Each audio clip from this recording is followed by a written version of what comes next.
Hi there and welcome to this video on Senior Physics on Light and Waves. In this video we're going to explore lenses.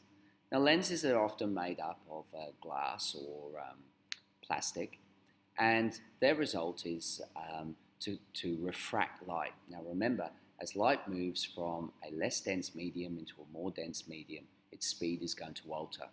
As it alters, coming in at a specific angle, it's going to change the direction of the light. Now producing curved surfaces of these lenses will allow us to cause the light to either spread out or to bend inwards, to diverge or to converge. Now this is very useful in optics, which allows us to produce different positions for our images. So let's have a look and see what type of lenses we've got. Well, the first lens we're going to look at is the concave lens. Well, the concave lens bends inwards. I always try and remember it that a cave always goes into the rock, so as a result a concave lens goes into the glass or into the plastic. Now just like we did with mirrors, we always draw them with a principal axis. So we have a principal axis which goes horizontally, and the lens is represented by a vertical straight line. Remember, you don't have to draw the lens because the laws when we're doing ray diagrams take into account that we are hitting that vertical line, which is actually hitting the lens itself. Now in this video we will look at how to draw our lenses accurately, so that we can draw our ray diagrams with our lenses accurately, so we can determine the nature and position of the image. In the next video we'll then look at using formulae in order to calculate the position and nature of the image. So let's have a closer look at our concave lens here. So here's the principal axis and the lens is represented with the vertical straight line. Now if we look at the curve of the actual lens, we'll notice that it's an arc of a circle. So if I put in with the dotted green line, there's the full circle which is generated by that arc of the lens, and there's the other circle which is generated by the other arc.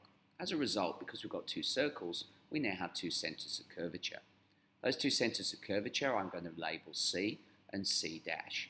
Now I need to know my two centres of curvature because from that I'm going to generate my focal points. Again, there are going to be two of these, and the focal point is determined by half the distance between the centre of curvature and the vertical straight line, which is going to be my lens. So here are my two focal points, F and F dash. Now they're actually given a special name, or not really a special name, but they are indicated by specific names, which allows us to actually work out which way we're going to be sending our light when we do our ray diagrams. So F is always given the term near focal point, because I'm going to put my object on the left hand side. F dash is going to be the far focal point. Okay, so let's look at the opposite of concave lens, and that's a convex lens. Now convex lens bows outwards. Again, we can place in our lines to represent our lens and our principal axis. Remember that because they bow outwards in a circular form, they're going to make up two circles. Those two circles will have their own centres of curvature, C and C dash, and as a result they're going to have their same focal points, which is going to be half the distance, F and F dash, or the near focal point and the far focal point. Okay, so that basically explains how we get our centres of curvature and focal points for each of our lenses. Now let's look at what happens when each of the lenses actually produces, or what happens to the light as it passes through. Now the first one we're going to look at is going to be our concave lens. So there's my concave lens. Light passes into the concave lens and it spreads outwards. So it moves away and it doesn't converge on the same side. As a result, we call this a diverging lens because it causes the light to spread outwards. The image is going to be formed where the refracted rays are going to converge.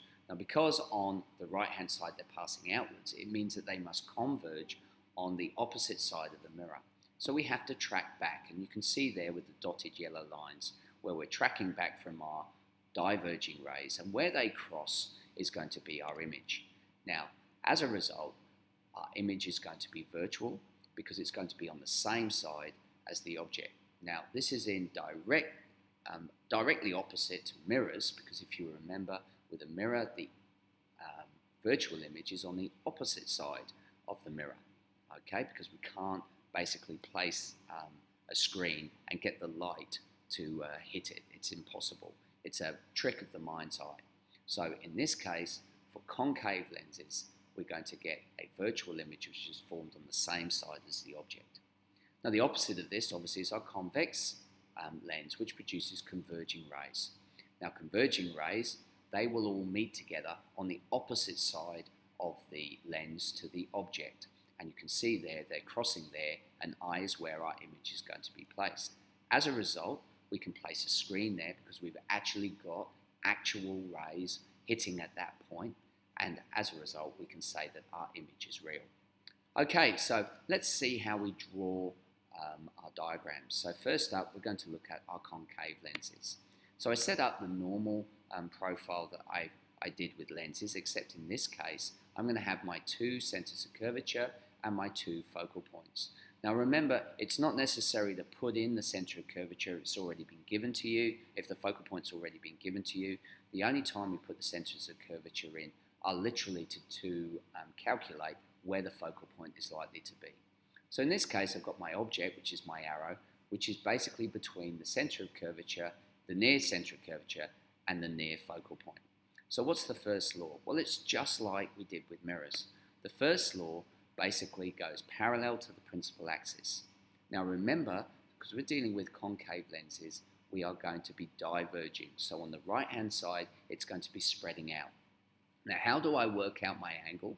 Well, I basically draw a line from the near focal point to the tip of the arrow, and then I draw my arrow going out as shown here. So we can see now that it's diverging. It's not going to cross on that right hand side.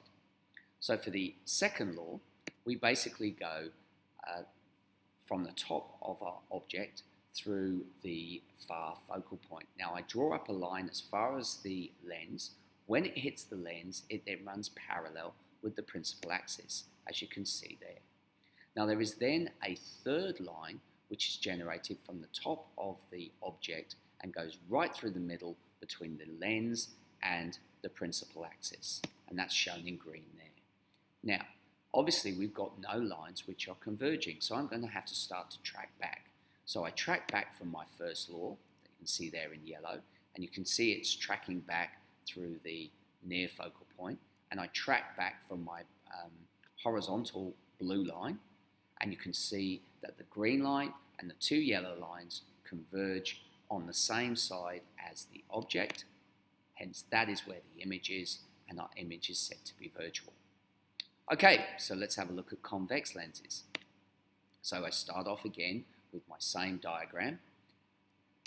The first law goes parallel with the principal axis, but in this case it's going to pass through the far focal point. So as it hits the lens, it's going to be bent downwards. Remembering convex lenses converge on the far side of the lens. So it's going to pass through the far focal point. For my second law, I pass from the top of the object through the near focal point and then run parallel with the principal axis. My third law goes from the top of the arrow through the center, and you can see all three lines there converge just beyond the center of curvature. Because they converge on the opposite side as the object, I can put a screen there and it's focusing my image, and as a result there's actual light there, so the image is real. Okay, well I hope you found that useful. So what I suggest you do now is to go and watch the exemplary videos that I've drawn up for you of questions that you might get and how to determine your nature of your image and its position using an accurate ray diagram. Thanks for watching, and join me again.